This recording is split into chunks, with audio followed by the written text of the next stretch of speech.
Ассаламу алейкум достар. Қалдеріңіз қалай? Бүгінгі таңғасымызға бала Ямимен бірге өте жеңіл әрі дәмді көкөністі маффин дайындайық. Ол үшін бізге керегі кәді, қызанақ, аскөк, сыр, жұмыртқа, ұн. Ең алдымен кәдінің қабығын ашып, үкіштен өткізіп, артық суын сығып аламыз.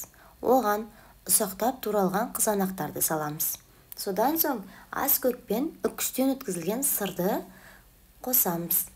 Жұмыртқаның ақ уызы мен сарысын ажыратып аламыз да, сарысын көкөністердің массасына саламыз. Оның үстіне қажетті мөлшердегі ұнымызды қосып, жақсылап араластырамыз.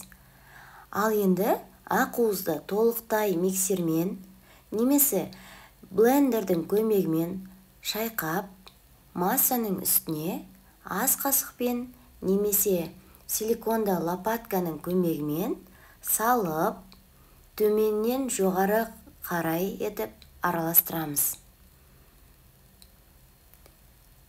Массамыз дайын болғанша жақсылап араластыруды ұмытпаңыздар.